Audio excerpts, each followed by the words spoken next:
Okay, everybody, we have reached the bottom of the hour, so let's get started with today's L10 webinar, Driving Business Impact with Data, AI, and Personalization, sponsored by Metrix. Today's webinar is part of our Learning Executive Series. We appreciate you being here for this. My name is Tim Sosby. I'm Editorial Director for L10. It's my pleasure to serve as the host of our program, and I'm going to start that with some housekeeping items here. We are planning a 30-minute session for you. You notice your phones are on mute, but we'd love to hear from you anyway. We'd love to hear from you throughout today's webinar. If you have any questions, any comments, you can enter them into the public chat if you'd like, or into the private Q&A window. Either way, we'll see your questions and try to get to them as we can toward the end of the today's webinar. But again, we'd love to hear from you throughout the program while thoughts are fresh in your mind. Today's webinar is being recorded and will be available on demand on the L10 website. I'm going to share an address with you later in today's program for that on-demand library. I'm also going to send you a follow-up email tomorrow, 24 hours after our webinar, with a link to a direct link to the recording. So you'll be able to find it today and after through the L10 website or through that email, and certainly feel free to share with your colleagues. And speaking of sharing, as you leave today, a follow-up survey is going to appear on a separate browser window.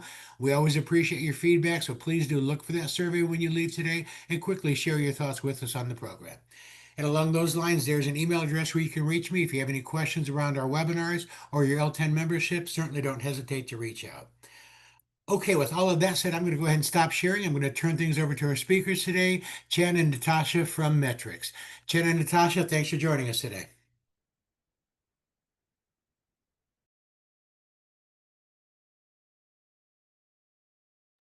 All right, can everyone see my screen and hear me all right? We sure I'm going can. to take that as a yes. Perfect. Well, hello, everyone. Thank you for checking out this session, and of course, welcome. Appreciate you sitting in on a Friday, especially. So yeah, Chen and I are really excited to walk you through just a few insights that we've been gleaning here at Metrix. We're going to talk, we only have 30 minutes. We're going to focus on as much as we can on how data, AI, and personalization can drive significant business impact within learning and development.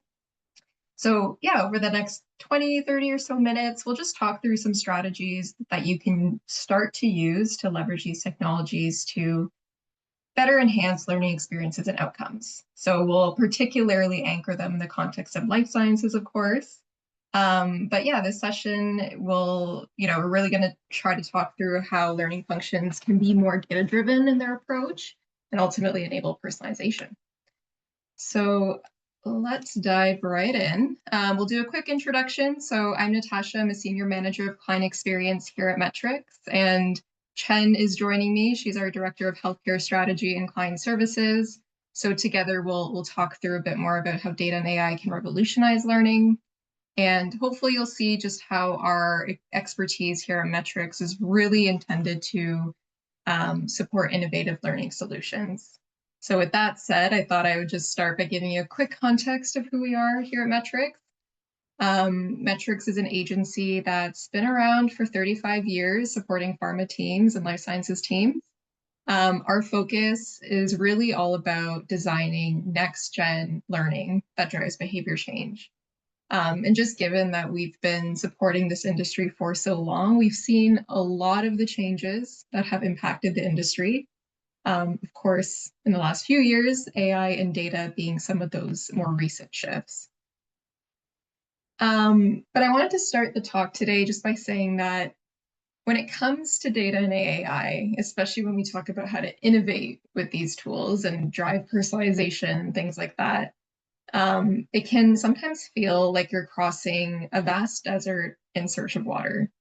I was just talking to someone the other day, and it was like, for how many years has measurement and evaluation been like the #1 priority for learning teams? It's shown up in like every LinkedIn learning report over the years because we know it's important to do it, but it's really difficult to make meaningful progress. But we've seen, especially with AI, that there's this new ability to aim big again when it comes to data measurement and personalization. And I think AI especially makes it a lot easier to take those first few steps because at the end of the day, we're not all data scientists, and AI kind of lowers that barrier and lets us really explore new ways to do it. So For us, it's really exciting because the way we see it, when we pair data, AI, and personalization, we view it as a transformative potential for learning, in the sense that we can start to offer these really truly personalized experiences to every employee. So our idea is that learning can not only, tailor learning paths for employees, but also start to demonstrate a lot more measurable impact at every stage of that learner's journey. And that shift in how we use those tools and begin speaking and incorporating data can also redefine the value that learning brings to their organizations. So we really see this as an opportunity to become a driver of performance and growth for learning teams. But to get to this kind of future of learning, as we've drawn it out here, we need to start by strengthening those three pillars. So data, AI, and personalization. They're very interconnected. We see data as the foundation. So it provides detailed insights into learner demographics, into behaviors, into preferences. We see AI as the engine, which can really help us analyze data, quickly identify patterns, predict learning needs a lot faster than we were able to ever do so before. And then personalization is really that holy grail outcome that we're trying to get towards, where we have learning experiences that are specifically tailored to individual profiles, and are really designed to optimize engagement and effectiveness and be more iterative as well. So because we only have 30 minutes today, we're really just going to focus on that first pillar, so data. And the reason is because, the more we work with our clients, the more we see that this is the critical foundation that we need if we're going to achieve this future of being really data-driven and personalized in our approach. So I do, appreciate that everyone listening in this webinar is going to be at a varying stage of maturity when it comes to how you're using data. So for today, we are going to lean a little bit more foundational, kind of to cover the fundamentals, but I do hope there's something in here for everyone. So just to start off, I wanted to kind of boil this down to a more practical example, and just take a look at how data could be used to strengthen something like an onboarding program. So if we think about what personalized onboarding could look like, we imagine, continuous design, we picture the ability to continuously improve and iterate, which is informed by a diverse set of data sources. Someone's early onboarding journey might, we might be pulling HR data, HRIS data. We might be looking at baseline assessments so that we can tailor that onboarding experience for a new hire. As that new hire continues through their onboarding over that 30, 60, 90 days or what have you, we might look at things like activity data, how they're engaging in the training, any kind of post-training assessments that they're doing. We can even tap into the managers and get feedback from them and just make little tweaks along the way to really strengthen that onboarding journey. And then we can even look at things like, in the long term, sales performance or attrition data to help us communicate the impact and really refine that onboarding journey for each individual employee to really make sure that their onboarding experience is going to result in success and retention. So if we continue with that example, this is actually an example from one of our case studies of how we've supported one of our clients, where we really made sure data was at the forefront of the design and the implementation. So as you can see here, I won't go through all the stats and everything, but you can see we got a lot of good results and a lot of good data that we could report back to our client stakeholders. So imagine if you could report this type of impact data regularly, even if it's not onboarding, whatever that might be, just always having the data, the impact results in your back pocket so you can ground whatever training program you're launching in terms of business benefits. And then also, every time that you run that program or want to go refine it, you have the data to inform how you can improve it. So it's really a win-win for everyone, for the business stakeholder, for the learning team, and also for the learner. So we see this as an opportunity, of course, not just to promote learning to the business, but also just being able to become more of a proactive consultant as well. So you might be able to kind of take this data and say, hey, for new hires with previous therapeutic or brand experience, we know we can reduce onboarding time by X%. Or we can say things like, with this program, for an investment of Y dollars, we see a lift of 7%. So these types of metrics and impact data are really important to have. So, this ideal future where we're using data, we're showing the impact in every training, we have AI, we have the personalization tools in our back pocket. This can all kind of feel a bit sci-fi in nature, because at the end of the day, there's a lot of barriers, a lot of challenges, especially in these large global organizations, especially in life sciences companies that are really highly regulated. So we do want to recognize that as well. So just in our conversations that we've had with learning leaders who are beginning to apply more of a data fluency approach within their teams, these are some of the common barriers that we tend to see. So it's really across people, process, and tools. So, when it comes to people, that might include challenges within like data literacy, just generally having a resistance to change, having really siloed departments, or an unclear data governance or fragmented systems, right? So overcoming a lot of these challenges requires addressing, not just the systems and technology that you have, but also a lot of the cultural and procedural processes that you have in your team. But, you can't boil the ocean. So we just want to break down what we see as a couple different phases of how you can get to that data fluency culture within your learning organization. So here we've suggested 3 stages for building data fluency for learning teams. It's really meant to be a continuum. But the first is, focusing on the fundamentals. So establishing the core concepts, making sure your teams understand what different benchmarks, KPIs, metrics are, how they can use that, making sure that they understand, tactical ways that they can pull that through into their role and into their work.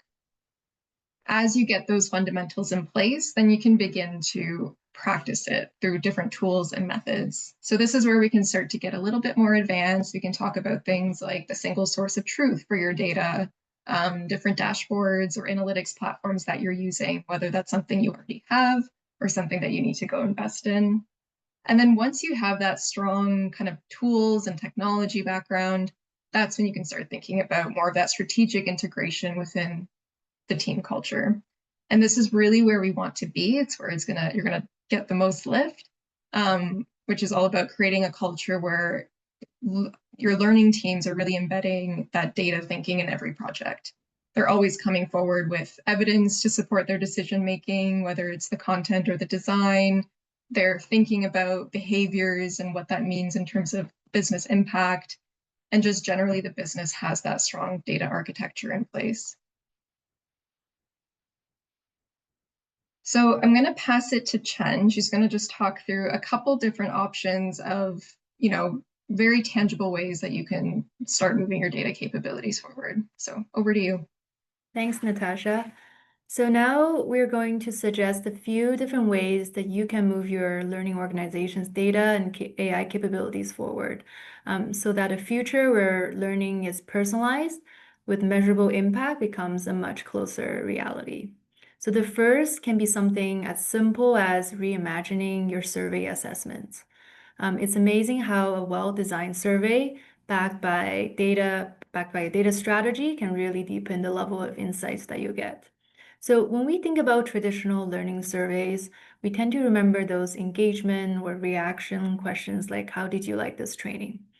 What we're finding is that while there's a lot of value with questions that relate to the learning experience, also asking questions around the behaviors can provide much more impact-driven data.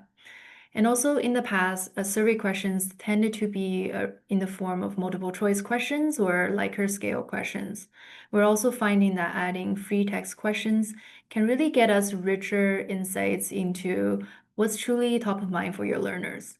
So with the help of generative AI, the analysis of these large volumes of free text answers becomes much easier nowadays. So what you're seeing here on the right is a survey that we developed with a client. And in this example, we specifically designed a few open text questions. And by using AI, we were able to pull key themes of where people needed more support. And we were able to also slice the data by learner demographics like roles or tenure to really drill down on a specific segment. So if you can work with a data scientist or with the right agency partner, you'll be amazed at what a good survey can do for you. You can also use tools like Power BI to create dynamic dashboards, even linking multiple sources of data like coaching reports. And ultimately, this is all about demonstrating the impact of your program, as well as using the insights to improve the next iteration. So the next strategy is really about working closely with your business stakeholders to agree on the metrics that matter. And I would say agree on those metrics early in the process as well. So what tends to happen is that the business may come to us with a need for training, and then we push and rush to, start the design and development process. What often gets overlooked is a step where we first dig a little bit deeper into the business problem that we're trying to solve, and then mapping out the specific behaviors that we want to see changed in the target audience.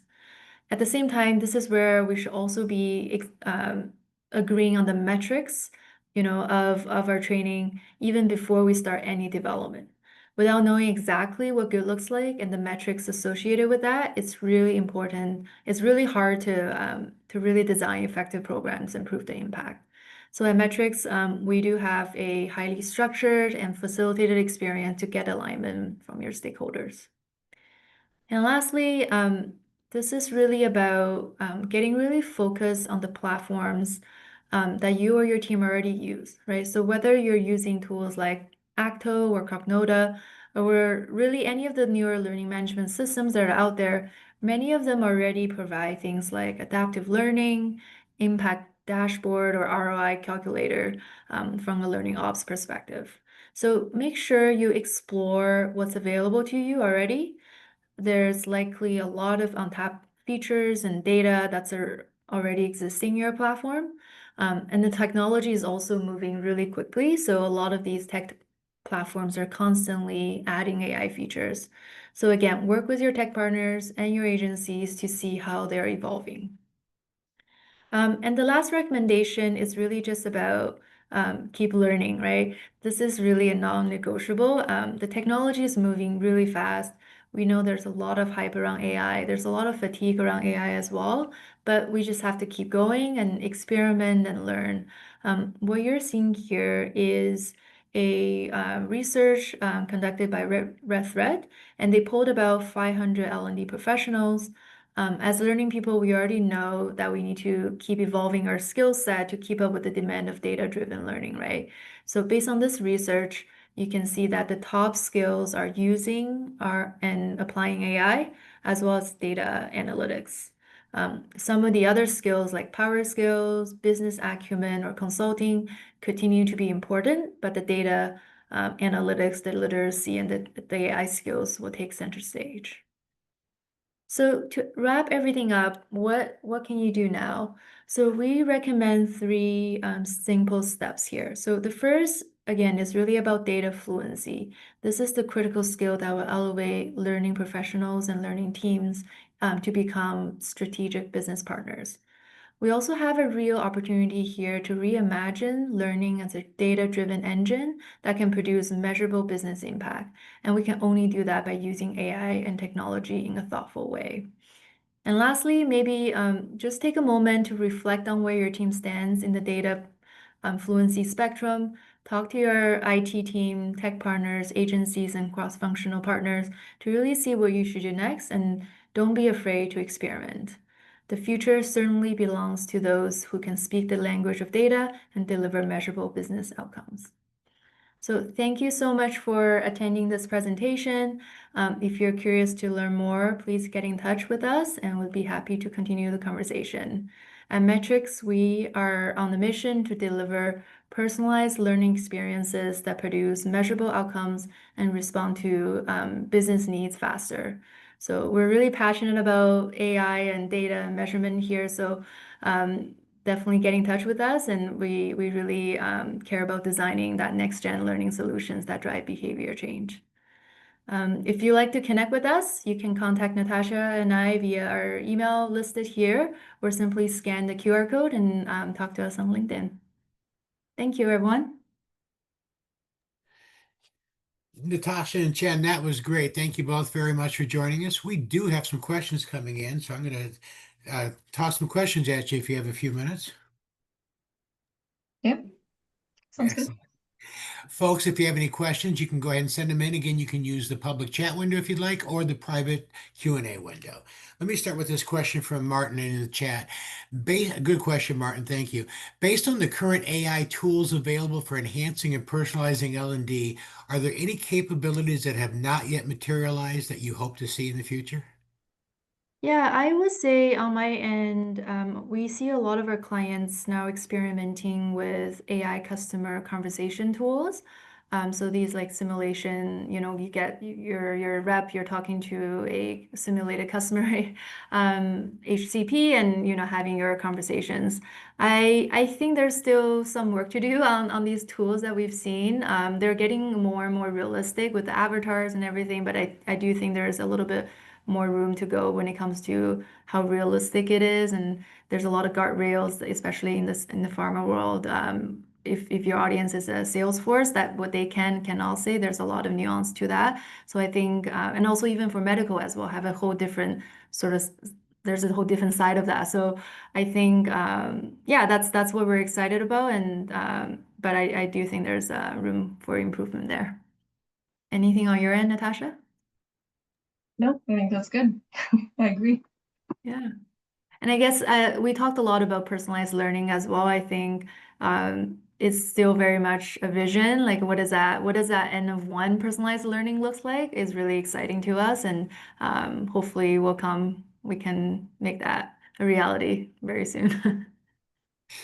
We actually gave me a perfect segue there, Chen, for the next question. And speaking of personalizing, someone's asked, what sort of data specifically might be used to personalize a learning program? You want me to take this one, Chen? All right. So I mean, there's so many different data sources that we can look at. I think starting, we would definitely do like just general personal data. So we would look at, we can slice it a lot of ways. We can look at the cohort. So people are coming in, like let's say it's an onboarding program, they're coming in at a certain time of year, or if they are part of a brand team, therapeutic area, their tenure at the company, the specific like tasks that they're doing. So that's one way that we could look at it. And it's certainly something that a lot of our clients are looking at. But we can also do things like diagnostic assessments. So that's typically where we would start. We would kind of have people complete some kind of diagnostic at the start of the program, whether it's onboarding or it's a soft skill training or it's an NSM that's coming up to really understand, what their baseline is. And then from there, we can start to take a look at that and say, okay, here are all the results. How might we segment the audience based on these results? So again, that could be certain gaps in their knowledge or understanding. It could be their confidence level in different areas. It could again be like something like tenure. And then we can start to design slightly different modalities, formats, or content depending on that audience segment. So that's a really easy way to kind of do this at scale. So we can really quickly start to bucket that audience of like, let's say 100 people into 5 groups of like 20 who are getting much more personalized content and formats that are going to resonate better with them and really address their core needs and their unique skill areas and gaps. So I would say that's typically how we start. I don't know, Chen, if you would add to that. Perfect. Yeah, hope that helps. Yeah, good answer. Thank you very much. Another one, someone's asked about a strong data culture. How do you create a strong data culture or fluency within teams in this area? Any quick wins? Yeah, I definitely would say work with a cross-functional teams. I find that L&D tends to be in our own little silos. So even people like we traditionally don't have roles like data scientists, right? So just, work with data scientists, analysts, work with agency partners who have that capabilities. And also, I think, again, we're in learning. So learning is a huge part of that. So how do you upskill your employees? The right training is going to be important. The right communication plan, the change management plan, they're all part of building this AI capability. Excellent.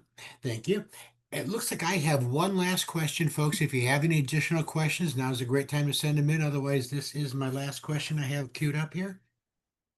And we're back to personalization again. Where does AI come in terms of how does AI drive personalization?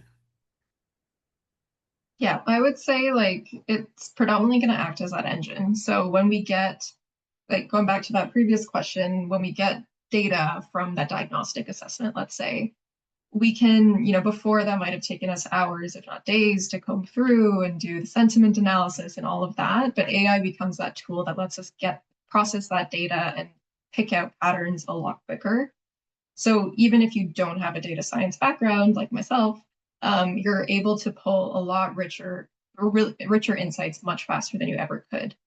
And then if you pair that, I know a lot of our clients, a lot of teams are starting to explore like content engines powered by AI. That's certainly something that we're doing internally too. You can kind of plug in data, plug in those insights and patterns to design content based on that data that you're seeing. So you can do this at scale, you can imagine, because now you're able to develop content much faster. You're able to glean those data insights and really create much more personalized content for individuals a lot faster than, creating 6 different versions of a module from scratch on your own, right? So AI is really that engine to enable that outcome of personalization is how we see it. Excellent. Thank you. That looks like all the questions, folks. I'm going to switch back over to my screen here. If you are typing a question, keep typing them. We'll still be here. But right now, I'm just going to wrap up here with a quick invitation. I want to invite y'all to get more involved with L10. You're welcome to write articles for us. You can join committees. You can speak on a webinar. Lots of different ways you can get involved and learn more and meet more people through L10. So feel free to reach out to myself or any L10 team member. We can help you get started and share with you some thoughts. And I'm going to invite you to join us for our next webinar. We'll be back here this Tuesday talking about applying AI and learning measurement. You see some other programs coming up. There's even more coming up in October. You can find out more information on upcoming and on-demand webinars at l-10.org/webinars. Today's recording will be housed there within the hour after today's program. And again, I'll reach out to you tomorrow with an email with a direct link to that recording. And if you have any questions about any of this, you can reach out to me at the email address showing here on the screen. For now, I think we're at the end of the hour. I see no more questions coming in, so let me just end with some final thank yous. Let me thank our speakers today, Natasha and Chen. Thank you both for joining us. I'm going to thank our sponsors, Metrix, and I'm going to thank all of you out there for your time, attention, and participation in today's program. Let me wish everybody a good rest of your day, a great weekend, and we will talk to you all soon. Bye-bye, everyone. Thanks, everyone. Have a good day.